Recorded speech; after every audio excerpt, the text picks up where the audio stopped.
It is my honor to welcome our guest, David Wrisley, who is an associate professor of digital humanities at NYU, New York University, Abu Dhabi. He is a comparative medievalist and digital humanist. His research straddles the domains of the late medieval court culture, Mediterranean studies, multilingual corpora analysis, and the spatial humanities. He founded and organized the first digital humanities training institute in the Middle East in Beirut in 2015. Previously, he was the associate professor in the Department of English at AUB in Beirut and served as department chair from 2010 to 2014. He holds a bachelor's from the University of Chicago and a master's and PhD from Princeton University. David, welcome to Afikra Conversations. Thanks. It's nice to be here. It's nice to have you. It's really fun. You know, when people have a couple different areas of expertise, they are adjacent or maybe like a hop, skip, and a jump. But your sort of background, your academic background seems at first glance to be very, very different. So I want to ask you a question. I typically start these interviews with a biographical question that is something like, when did you first become interested in that? But in your case, I don't feel like it is applicable.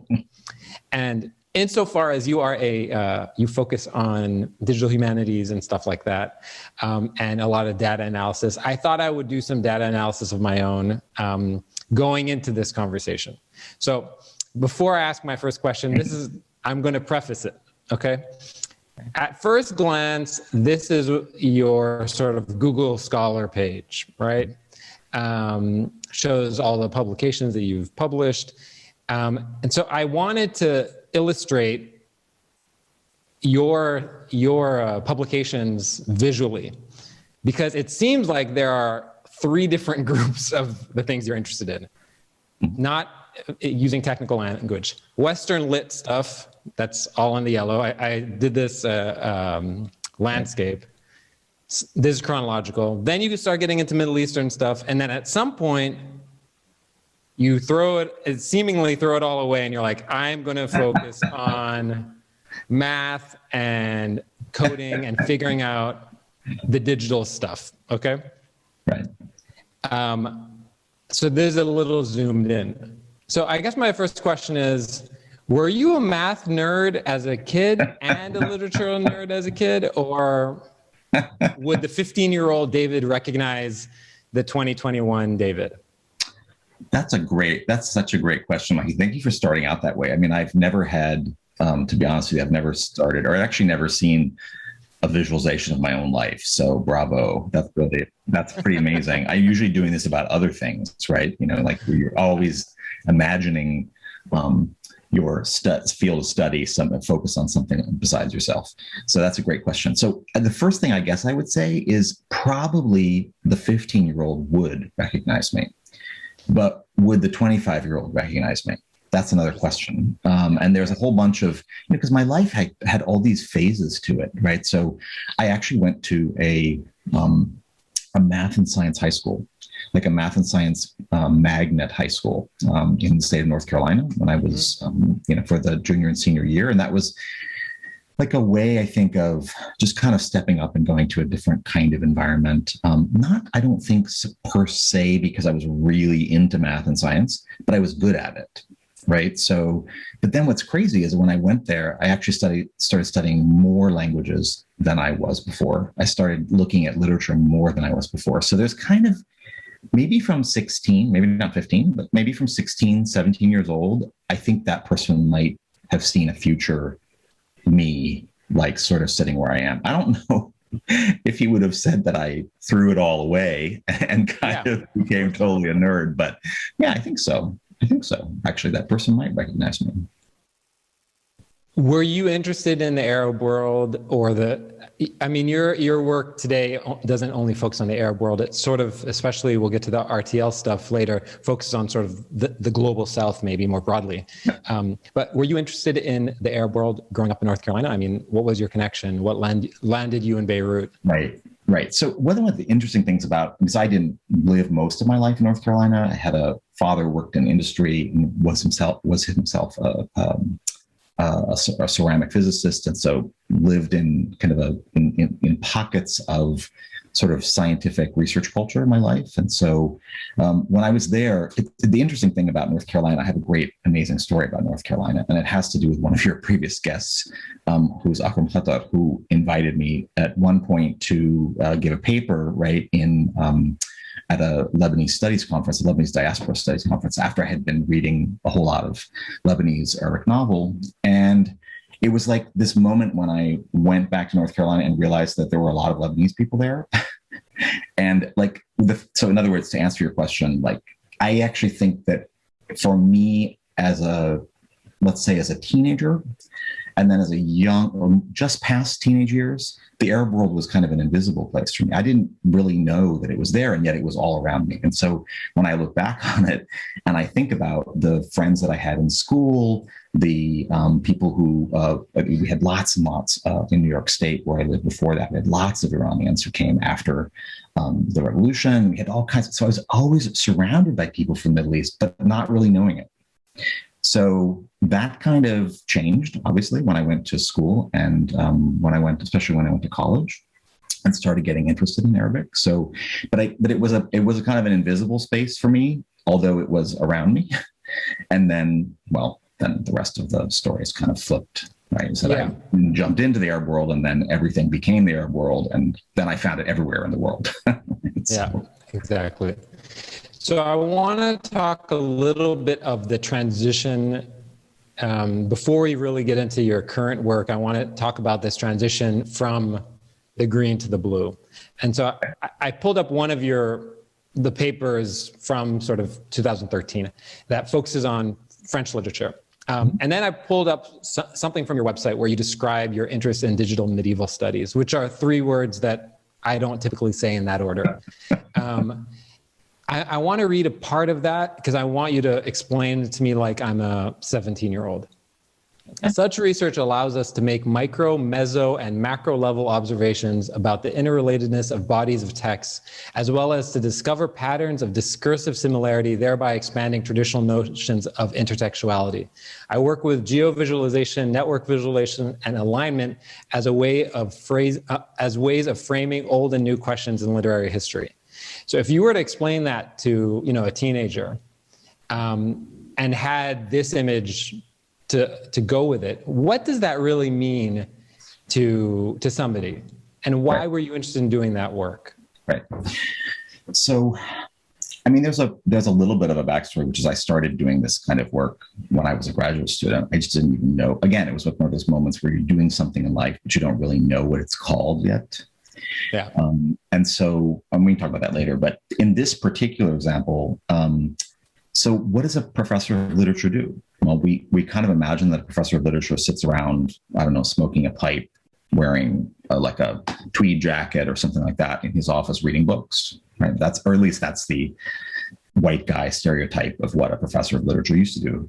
And of course, professors of literature now are really interested in all kinds of questions that are about the interconnectedness of the world, of the way that people wrote. So I guess if my nephew, who's 14, if he had asked me, he read this and asked me what that means, is I would say that a professor of literature is interested in putting together a picture of the way that people have written about topics in the past, and that typically that professor of literature is kind of limited by his own mind and his own or her own mind and time and energy as to how much you can actually take in. So one of the things people are doing nowadays is using computers to kind of speed up that process a little bit or bring together more information than they ever had before. And then just like, I guess like data science and all the other places in life now where we can tell more things with more information, that professors of literature are starting to be able to do that. Right. And so I'm interested in crazy things like, thank you for picking that fabulous network map on the slide. These are professional visualizations. They're really hard for like a general public to get, right? And there's so much background knowledge that you have to understand. But basically, if I were to explain that to someone, I would say that this is some people call these hairballs, but in that hairball, there's a number of different books. And so the idea is that this is trying to represent somehow the similarity of those books, right? And so things that are close to each other or things that are in little clusters are probably more similar than others. And of course, behind that, there's all kinds of complicated data work. But that would be my simple version of it. Yeah. So the technology is really a tool. It's as if you're hiring like 300 research assistants. Yeah. I wrote once in an article that it's about like having an army of people reading for you, or having, you know, like a whole bunch of hired hands. Definitely. Yeah. It can be that. Yeah. That's one of the ways that you can think about it. Yeah.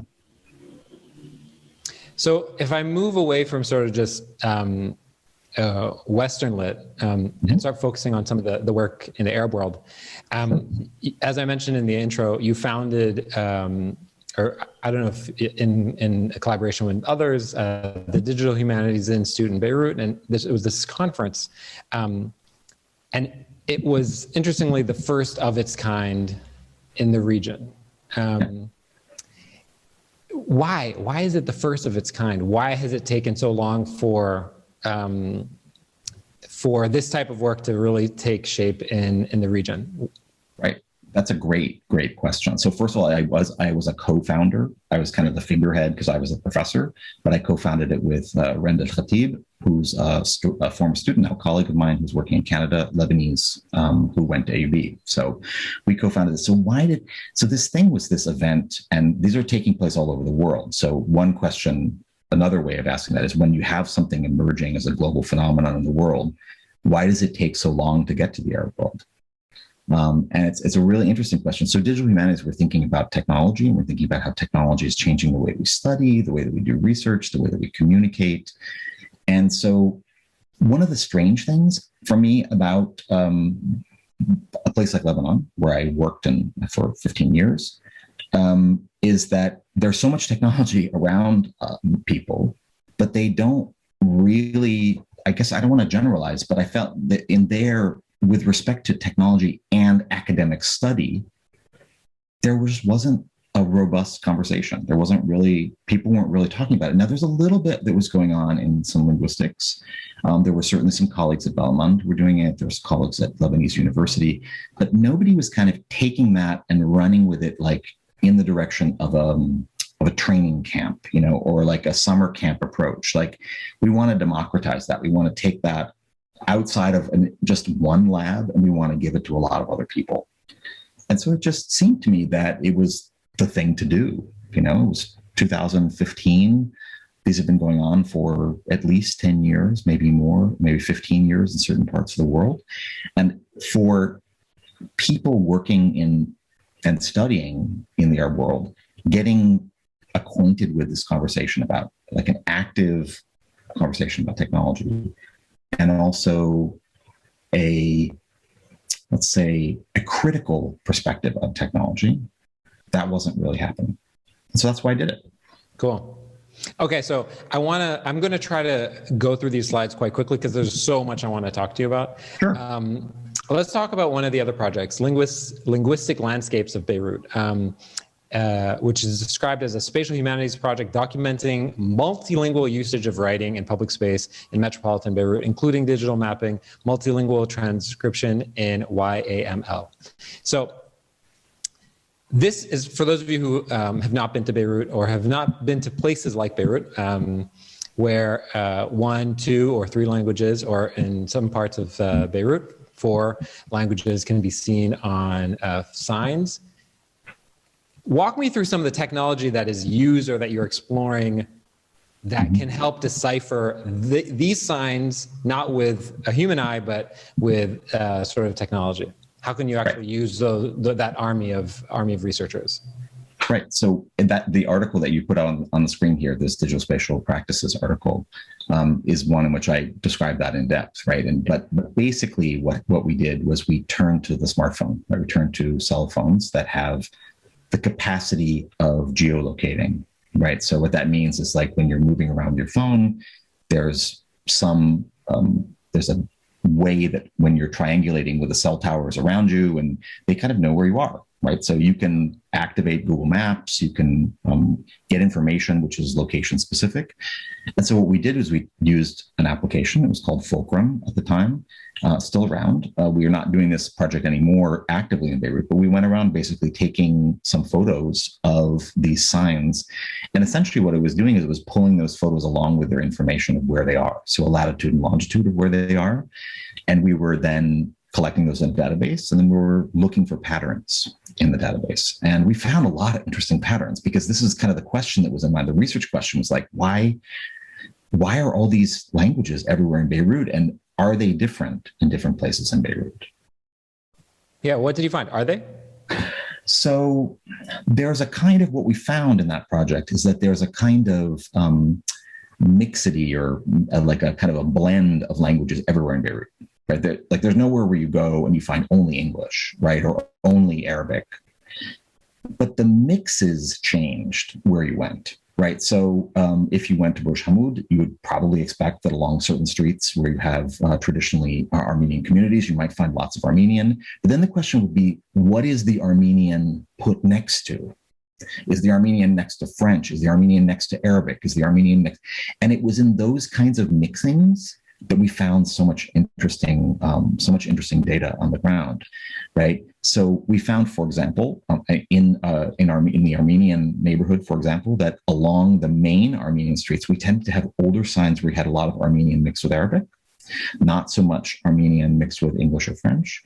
If you would go to somewhere like Farm Hayek, it was very interestingly, Arabic was absent. And so what you found mixes of English and French instead. And so, of course, when people are doing this, they're asking themselves, like, why? Why in those neighborhoods do you have those different kinds of mixes? And I think it has something to do with sociolinguistics. It has something to do with the way that people think about what languages are. It's an expression of their multilingualism, but it's also an expression of kind of what they think the people who are around them, who might be coming to their shops, or the people they want to get their attention in the streets with these kinds of signs, what languages they're speaking. Were you able to identify proxy variables that might be able to place these signs longitudinally and say, oh, this is a sign from the 70s, this is a sign from the 50s, this is a sign from 2015. Right. Were you able to figure that stuff out? So that's a great question. I mean, unfortunately, the data collection for this only took place over a year. I would love to get it going again, but it actually consisted of a lot of effort. That was actually not built into our question. We were very aware that this was the case.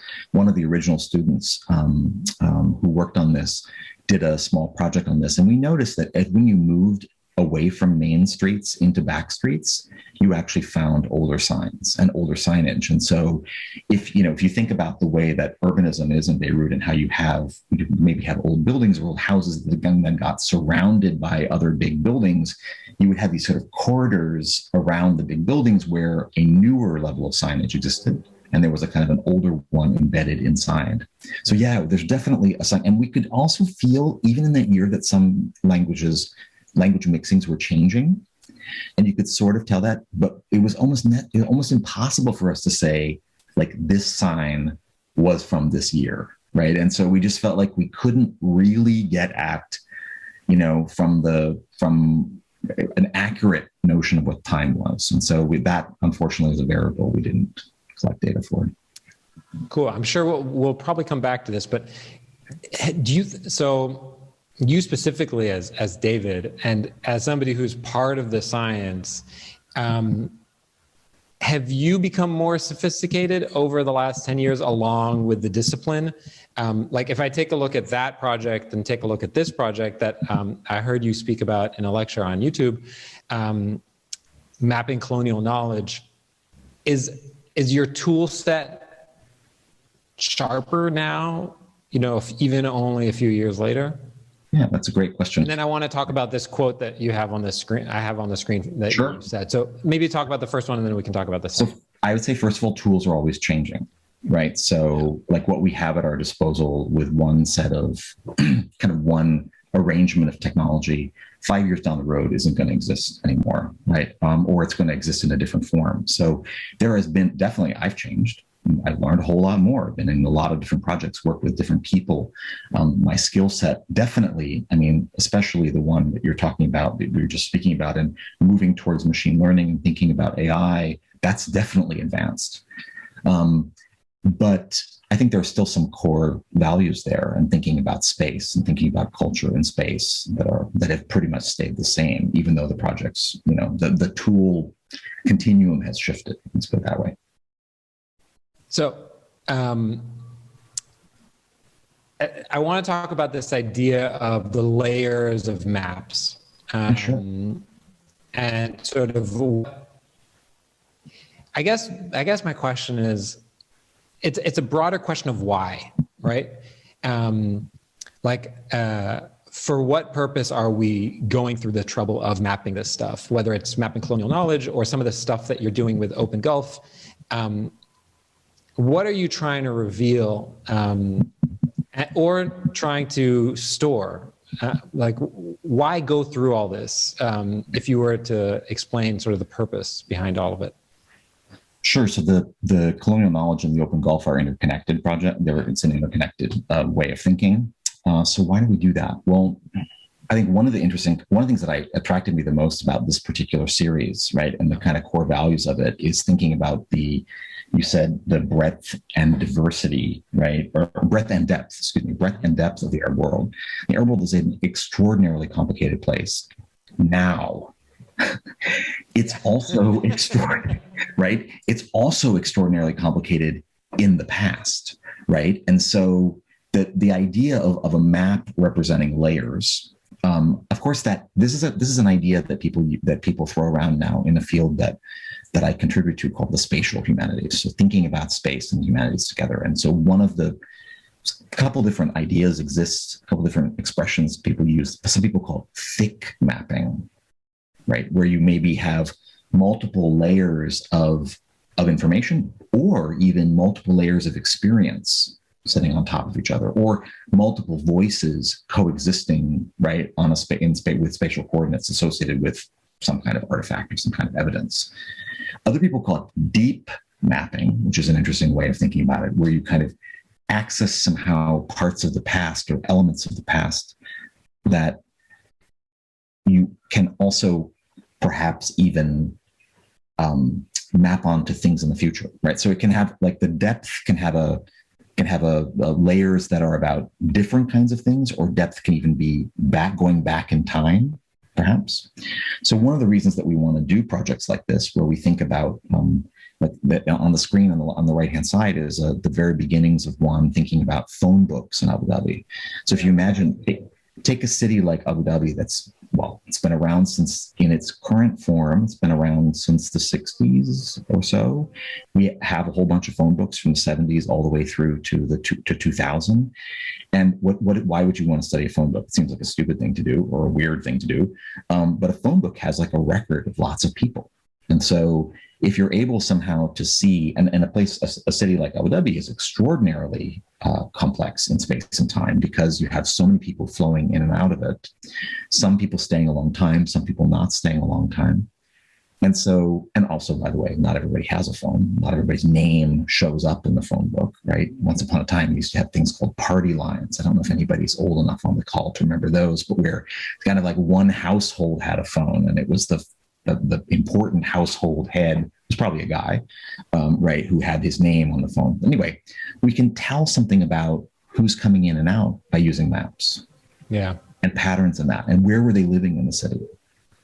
So that's super, that makes a lot of sense. And I want to talk briefly, we're going to come back to all this. We don't have enough time to go through a bunch of this stuff, but I want to talk a little bit about some of the technology that would actually be used to read that stuff, read those phone books. So those are input technologies, right? Recognition technologies. But then there's also, we can talk about the limitations of the current technologies we have to actually express output technologies. So maybe let's talk a little bit about the input stuff and OCR and some of that stuff. So what do you use to read the phone book? Like, what do you actually use? Well, right. So we're in the middle of working on this right now, and we're testing different methods for that. I mean, so reading a phone book, it's a great idea, because we read a phone book, we have like a human way of reading it, where our eyes are glancing over the page and they're taking in letters and spatial patterns and columns and numbers and all that stuff. But to teach a computer to read something, there's a whole field that I'm not particularly a specialist in, but I tap into, called computer vision. And so there's, you might be familiar with, as you mentioned, the term OCR, optical character recognition. We can take software that can look at a page and can suggest what the blocks are, what the pieces are, what the limits of words are, where numbers begin, where letters end, that kind of thing. And we can, by some ranking algorithms, look at a bunch of pixels on the page, which we understand automatically as meaning a letter, but a computer can then say, okay, that group of pixels looks like an A, and it looks more like an A than it looks like an E, and so we're going to guess that it's an A.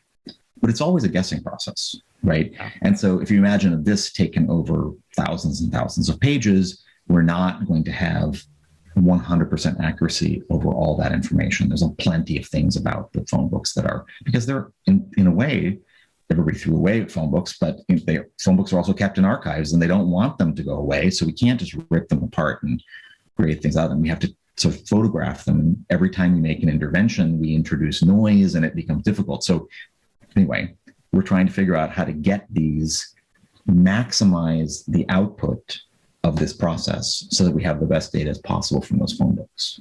And there's another term that we talked about earlier, our first call, that was different than OCR. That was, what is it again? So nowadays people are working on what's called HTR, which is a kind of, which you could say is sort of a subset of OCR. It's been used because you can imagine that if you're trying to capture the image of something which has been printed in a regular way by a regular font, probably by a computer itself or by something that looked like a computer from the 80s and 90s, right? That's kind of easy to do, but imagine you have a handwritten text where your handwriting and my handwriting looks, even if we write the same text, it looks just radically different. So those are technologies which tap into a little bit more powerful computational resources. And what you have, but it's still the same thing. It's still a ranking algorithm. You still have to look at a set of pixels and then guess what that is. The difference kind of is that HTR, this handwritten text recognition, it works on levels larger than the letter. It tends to look at whole words together or whole phrases together. So it kind of takes into account maybe the linguistic patterns that might exist in a diary or in a group of letters that people wrote or something like that. Yeah. So when we get to some of your work, focus on RTL, which is short for right to left, there is like a social justice element to this work. And in that paper that I posted, you say you're quoting, I believe he's a philosopher, Vygotsky, is that right? Vygotsky, yeah. Vygotsky. And you quote him, or you quote a quote that's evoking him saying the artifact influences and at the same time is influenced by its context. In other words, technology is always part of the culture, not a cause or an effect of it. And this is relevant in the case of browsers, coding, technology, everything like that. Can you speak to that? And is there resistance to this thing that seems very obvious to me? Right. So thank you, first of all, for finding the social justice in that, because it's there. It's definitely there. And it's a strange thing, perhaps, for some people to say that there's social justice in the way that language appears on a screen, but it is definitely there. And so I think that one of the issues that we try to, first of all, this is co-authored work. So I just like to acknowledge this is Nathan Gibson and Kasra Ninajad, and we've written this all together. That was actually the quote that you picked out was not from the section that I first authored, but I know that one very well because so it's very it's very right what you point out that it's not that we are in a completely imperfect world with respect to technology and language. We have a lot of means. We have Unicode. We have things that can allow for lots of languages to be represented, which, by the way, in the 1980s was not the case. So there's been some progress in some ways, but just like regular infrastructure in the world, or just equal access to things in the world is variegated, right? And when you're in rich countries, or you're in countries that have spent a lot of money on technology development, or you have universities that are real research producing kind of centers, there are also parts of the world that are behind, and behind in terms of implementation. That gets more complicated when things are globalized. So what we're talking about here is, can people actually use technology in their own language, whatever that thing is? And well, the truth is, and I think you kind of know this in places like Lebanon, or in the other places of the Arab world that have multiple languages, that people kind of they tap into their languages that are not Arabic to use technology so much of the time, right? And I don't think that's just because technology is all in that language. It's just not developed the same way across all the languages. So that whole RTL definitely and it goes beyond Arabic, right? It goes to many, many languages that are Arabic script written. And also other ones like Hebrew and Syriac, and other ones that are historical languages, right? That people have, but it's a very powerful and important message, and especially when some places in the world are actually abandoning their alphabets and moving towards Latin alphabets, right? And you wonder, are they doing that? Why are they doing that? Are they doing that because of literacies? Are they doing it because of technology? Are they doing that to be in a part of a club in the world that uses the same script? I don't know. You know, we had Ramzi Nasser on the program, the computer scientist who developed DHIB, and in the conversation, the conclusion of the conversation on this exact point was, if we're ever going to get to a point where right to left script can coexist with the current framework that we have that's sort of powering our entire technology stack, to just throw out the whole stack. That was kind of his point. His point was like, we're never really going to get there, which is depressing. Do you feel like you have a different stance on this, or a different viewpoint? What are he said it kind of he wasn't depressed about it. He said, but this is the reality. We kind of have to think this whole system over. Right. So power and technology and language inequalities are deeply embedded into the world in which we live, right? And I think technology is a great case where we see that really loud and clear. I mean, we mention his work in passing, right, in the beginning of our paper, and we say we're actually not going down this route. Like, we don't believe that that coding languages need to be created for all languages, right? And we need to kind of move into, and that's not just a right to left conversation, but you could imagine that also for Chinese, or you could imagine that for ideographic languages other than Chinese, and or I don't even know, Native American languages. And people could say, with respect to indigeneity, if we accept, right, the language of the settler, right, we can't deal with that world, and so we need to throw it out. It's a really fascinating question. We don't go that route. We take a much more pragmatic route, which is that to actually, and I think you're right to point out that it's really it's a call towards social justice around technology and language.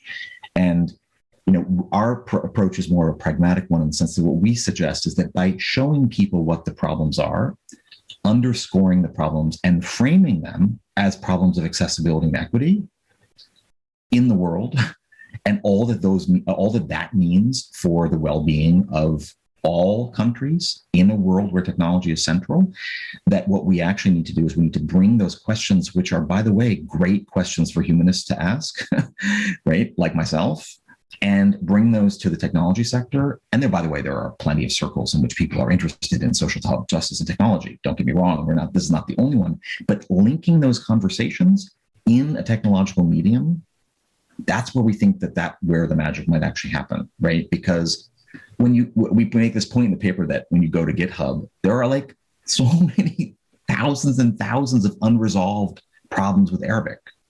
But if we brought that conversation to GitHub and said, hey, look, fix this, fix that, come up with norms for making sure that these apps work, make sure that we can tweet in both directions at the same time, et cetera, that maybe something might change there.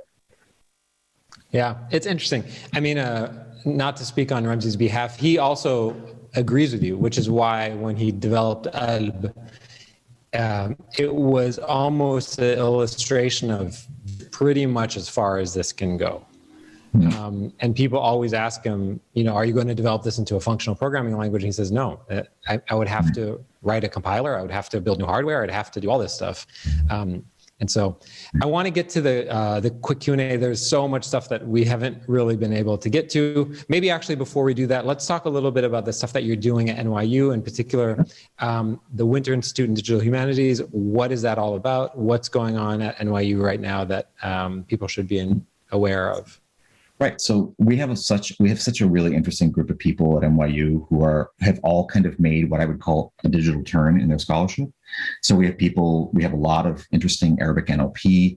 We have people who are computational chemists. We have people who are computational physicists. They don't even work in a lab per se in the way that we imagine professors having worked in labs, right? We have people in the library who are doing digital archiving. We have myself, who's working from the humanities side, but even inside the humanities, we have people who do music computing, who do rhythm detection using AI, all kinds of interesting stuff. And so I was recruited and brought to NYU to take this position that I have now, Professor of Digital Humanities. And what I wanted to do was I wanted to start to build the connective tissue between all of those different initiatives. Because one of the things that can happen in places where people are innovating is they innovate themselves into silos. And I know that sounds weird, but they kind of innovate themselves away from larger conversations, and they don't think about what they have to offer each other. And so this idea actually comes from Beirut. It comes from the Digital Humanities Institute Beirut. It's kind of it's a projection of that into another environment. We realize it has to be totally different because the environment in the Gulf is totally different. The kinds of students are really different. The research projects are really different. So we put this together and started it in January 2020, and we've been having it. We imagined it as a annual event, as people do these days, and then of course COVID came a couple weeks later, several weeks later, and basically said, no, that's not what you're going to do. And so we had to think up new ways of engaging with people. And I think that if you go to that particular site and check out the Winter Institute, you can see there's a bunch of different kinds of engagements that in remote, of a remote quality. They're there. We really hope that we'll have another one of those. Probably it'll be in 2022. So, yeah. Very, very cool. Yeah, as it turns out, rabbit holes tend to not be connected. So if you can figure out a way to connect them all, that's quite good. Right. Okay, I'm going to jump ahead to the quick Q&A. All right, so what are you reading or watching right now? Cool. So I'm reading, let's see, I was wondering if this question would come. Watching. Oh my goodness, what am I watching? I'm not much of a watcher. I'm not much of I know that's kind of crazy coming from a guy who's very screen-based, but I'm not really that much of a TV kind of a watcher. Certainly during COVID, I was like binge watching series like crazy. But I'm not much of a watcher. Reader, and I got a whole stack over here. Reading a lot on digital history. I'm not really trained as a historian, but there are very interesting collectives in digital history around the world, and those volumes are starting to come out. Reading a great book by Joanna Drucker right now, Visualization and Interpretation, thinking about the humanities and visualization as we imagine it, like in a screen-based way. What else am I reading? I'm reading some stuff on history of GIS. This is all kind of professional stuff. That's not really in literature. I'm going back to Turkey's trilogy. So that one I think is really interesting. I haven't read it in a while, and it's sort of fun to go back to it and see it again. I also started reading some interesting stuff that came out. I didn't bring it with me. I'm in the States now. I didn't bring it with me, but I'm reading a novel in Arabic called Maymuna. And that's by a Saudi author. It's about race in Saudi. It's very, very interesting. Super interesting. If you can share the author later, that would be great. Sure. Yeah. Who would you love to shadow for a day, past or present? So let me make sure that I understand this. Like, whose job I'd like to take on for a day? No. Like actually sort of be their shadow for a day. Be their shadow. So follow them around, like just watch their life. Who would you like to shadow for a day? Wow. I don't know. Can I pass on that one and think about it for a second? Yeah. Okay. Shadow for a day. What do people most misunderstand about your work? Right. So my professional work, people think that I'm a computer geek. Right. They think that basically what I'm doing is that my field is kind of like it's a Trojan horse to destroy the humanities. Yeah. Right. Like I'm just the kind of the actor of the military, industrial complex coming in to destroy their fun. And I just don't think that's correct. This is, I don't know if you are a big sports fan, but this exact same thing is happening in the sports world, where the data analytics sort of wave, the traditional sports fans are saying you're ruining sports. And it's like, no, we're just trying to figure out what we're seeing on the screen. We're watching it. We want to, instead of watching one game at a time, we want to watch one game, but we want a computer to watch 10,000 other games at the same time. Right. Art historians, it's happening too. Like, it's not just, it's professors. I think meteorologists are probably the same. There's all kinds of people who I think that are facing that data frontier and being really misunderstood. Yeah. Yeah. Okay. So there's probably a long list, but whose work do you admire or are inspired by that you think maybe we should check out? So work that you should check out. So I mentioned Johanna Drucker. I really like Johanna Drucker's work. Drucker, professor in information studies from UCLA, has really interesting books, really interesting reflective books on the digital and the humanities. I really like that work. Who else's work do I admire? I really admire the work of people who are working right now in art history. There's a lot of interesting work. There's the International Journal. I don't have even a particular name in mind, but there are whole clusters of scholars who are working now, largely in Europe, but not exclusively. Also, my colleague Lauren Tilton, who's at University of Richmond, working in this realm of like thinking about visual culture and as data. Really, really love that. And there's even more just like, it's not just that I admire by it, but I actually aspire to do some of that myself. I want to start doing more of that work of thinking about image from a computational perspective in the Arab world. Is there something in particular, aside from the script, is there something that's in particular different about the digital humanities in the Arab world versus the digital humanities in Europe or South America? Like, what is the essence defining factor? If you were speaking to a digital humanist, who works in Argentina, a digital humanist who works in Argentina, what would be the key difference that you guys would have to explain to the other? That's a great question. I actually think that if I were speaking to somebody in Argentina, it would be, or in Mexico, or for that matter, maybe in South Africa, it would be a very different conversation than if I were speaking to someone in Europe or the United States. And that's really that would be, we would have the former, namely the Argentinians or the Africanists, or we would have a more of a South-South conversation that would actually probably veer towards thinking about the way that the information that we can use that is in a digital format is so fragmented and so different, right? I mean, one of the things about and so if I had a conversation with someone in the United States and I were trying to explain the situation that we're in the Arab world, it's not just script. I mean, script is just the symptom of it's just sort of a surface. It's a data quality issue. Yeah, it's a data quality. That's right, exactly. There's so many ways in which our the cultural heritage. I keep saying our because I live in the Arab world so long. I'm not Arabic, just in case. I'm not an Arab, as you know, but I say our because it's just me, right? It's part of where I live, and it's really stuck. And the issues in our part of the world is that there's not that much of cultural heritage that is digitized to work on. So we have to work on things like Twitter, or we have to work on archives that are just not ready to work on. And that's just because institutions have not been doing that work. they've not been doing the work since the 1990s, or even before that, when a lot of people were doing that digitization in the rest of the world. And on top of that, the archives aren't necessarily even there in the way that they have been in the rest of the world. So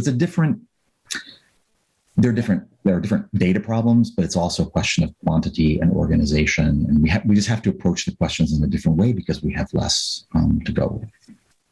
Yep, makes sense. Okay, let's switch to the Q&A. We have a first question from Camelia. If you have a question, please type it in the chat. Camelia? Oh, she asked me to ask her a question. So her question is, what do you think is lost with digital text versus paper text? And how does the answer differ, if at all, for different languages? Great question. So you're talking to someone who's trained as a medievalist, right? And so we've had this problem forever of thinking about archival materials and what it's like to encounter something with its smell and its touch and the materiality and the construction of that object, right? As opposed to a picture of it. And those are obviously two different experiences. What's lost? Well, I'm assuming I'm going to answer this question a little bit as a professor, like as a researcher, but I think there's something else that maybe is sitting in your question. So if I'm not getting at what you were asking, I can certainly get to it. But I would say what we're losing is all of the signs of the existence of that object, or let's say material signs of the past of that object. Right. So there's so much you can tell by taking a look at something, by looking at it through different perspectives, by seeing it in different kinds of light, by noticing, in the case of old objects, the textures or even if it's like parchment, it's animal skin, you can see the follicles of the skin that it was on. So there's a lot of things that are different. I'm suspecting you're answering your questions a little bit like what's it different communicating maybe in paper and in digital. I think that's a different set of answers. But probably there's a similarity between those two things, and that when you're working in the digital, you kind of submit something to a space which takes on a life of its own, right? And it's not like it's the letter that shows up in your mailbox that smells like the perfume of the partner, or whatever, right? So there's definitely some pretty big differences. I don't know about different languages on paper and text. It's a good question. I have to think a little bit more about that. So, David, I have another question for you, and then we'll get to Amina real quick. So if you were in the sports world again, just using sports and finance and some of the other worlds that I'm more familiar with, some of the sort of the wave of the data analytics sort of insights, part of the reason why they get pushback is because they are leading to new insights that are counter to previous thought. Where they'll say, Magic Johnson was much better than we originally thought. He was a better passer than we originally thought because of all these new statistics. Are you coming to new conclusions, pushing back against other academics or previous academics and using data as ammunition and as evidence? Well, I don't ever want to be called as someone who uses data as ammunition, right? That's not in my profile. I would never say that, but certainly for revising the way that we think about the past. Certainly, I think that data and thinking closely about data and thinking not just about data and data analysis, but the process of digitization that took place over the end of the 20th century, right? How we moved into, right? It's a whole interesting field. One of the things people that I didn't mention that I'm really inspired by now that I'm thinking about it are people who are doing what's called web history. So who are trying to go out there and find the past of the internet, and grab onto that. So thinking about that is also super important. So yeah, of course, we're constantly overturning things and finding, but the difference maybe is that we have to qualify our overturnings more than I think that people who are not doing digital work do. And that's partly about the expectations of people who are around us who don't do that kind of work. And we have to be clear about what those methods are. So we're not just charlatans who are, pulling out data and saying, look, you have to trust me. Is it coupled? Let's actually get to Amina's question. And then if there's time, I'll try to answer it. Amina, are you there? Yes, I am. Hi. Hey, go ahead. Awesome. I'm actually really loving today's conversation. I'm a student of comparative literature who's actually transitioning now to a master's in new media and digital culture, specifically to kind of greater engage with the digital humanities. So Professor Wrisley, my question is actually how you envision the digital humanities evolving within the academy. Do you see it eventually becoming an essential part of the humanities department, because I found that I'm moving from Toronto to the University of Amsterdam because what I'm interested in kind of isn't available in my immediate space. So how do you see this changing? Yeah, that's a perfect question. Thank you, Amina, for that. I think it's, first of all, it's already taken, like the word digital humanities was kind of not a perfect fit even when it arrived in the early 2000s. And it's becoming this umbrella term that means lots and lots of different things. So I think that there's definitely an aspect of what you're saying, which is that humanities departments, more and more people in humanities departments are going to think more about the digital, which doesn't mean they're going to necessarily have data-driven work, but people are going to start interrogating. And I think people have been doing this already, right? So in their world, I think people will continue and will start even more thinking about how the digital is actually a part of what they study. Not necessarily an active part of what they study, like they're not producing data viz, but it's a part of what they study and they have to take that into consideration. Like it's not just an invisible moment. Right. So your question is, what I hear underneath that question is also, is it going to become like its own little discipline in parts of the world? And I think that in some places, especially in European environments, it is becoming a small part of the world, a small part of the university environment. And I don't want to say that I don't like that. I mean, I kind of like where it's a little bit of both, where it's in the humanities department and it's outside in something like a media program. I think it's going to depend on individual local conditions that allow that, like most places in the world, that allow knowledge production to come up in certain ways. So Middle Eastern Studies would be a good example. Is there a Middle Eastern Studies department in every college campus in the world? No, right? Sometimes it's inside of a Near Eastern Studies, or sometimes it's inside of an area studies, or sometimes and it's because the discipline is also historical in the sense that it developed over time. It will insert itself in different places in different universities according to the way that they cut up knowledge. That would be my answer to that. Thank you so much. You're welcome. Okay, great.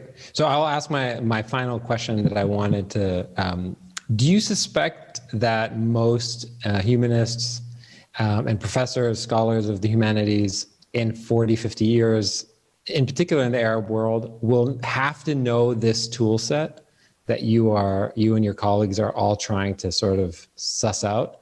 Is this not going to be a discipline as much as this is going to be a skill set that people are just going to have to know how to do? Right. So I don't think everybody will have to do what I'm talking about. And I will also say that this, if we call it a tool set, the tool set in 40 years will look totally different. Yeah, it's not going to look, I mean, when I read back 40 years and look at the original experiments in this field, I just get like, it just feels like I'm in an alien universe, right? Mm-hmm. Things will advance. Will people have to deal with it? Definitely. Because the way that books are being put together, the way that conferences are working, the way that information is circulating in the world, the way that, and what that's called is, in English, we call that scholarly communication. That scholarly communication is changing much faster in some ways than individual scholars' moments of work. And it's hard for people to keep up. But I don't think about it as something which is like an accelerated, we have to all learn this. We all have to go and enroll in master's degrees in data science. But we do need a more vigorous conversation about this, for sure. Yeah. And I think that we're going to see that already in graduate students like Amina and others. They just already have a fluency about this, right? Or they're at least aware of its existence. So it's kind of pouring into the academy pretty quickly. Is it pouring into, for lack of a better term, resource poor schools as fast as the sort of endowment laden research institutions? And so, which is to say, are those scholars coming from those national universities becoming poorer faster? Right. That's a great question, because that links up to the question, the sort of social justice element of RTL that we were talking about earlier. Exactly. I mean, I have this as one of the pillars of my career, that this is going to change in the Middle East, right? This is going to change because of my blood, sweat, and tears, right? This is going to change.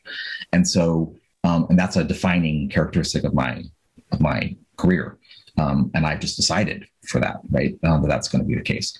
But you're definitely right that resource-rich worlds are able to reconstitute and create new kinds of academic structures. They're able to create labs. They're able to apply, bring in people who are, let's say, who are in the support like field in that. It's also, digital humanities is often talked about as linked up to changing structures of academic governance and academic labor. And so I think definitely it's possible that there will be places in the world that become poorer in that. On the other hand, there are other movements in digital humanities, people thinking about what's called minimal computing, people thinking about lightweight, not necessarily expensive ways of engaging with the digital. And I think that's what we're seeing show up in lots of what I would call South locations, right? I think we're seeing that conversation. Now it's being driven by a North-South conversation, not by a South-South one. But I am suspecting that more of those are going to be on the horizon in coming years, for sure. David, thanks so much. I could talk to you for hours about this. It's really a pleasure. This conversation is a perfect example of us trying to broaden the conversation around the culture of the Arab world, the cultures of the Arab world, and really get people to explore new sections of the library. So thank you for indulging us and being a resource. Thanks so much for having me.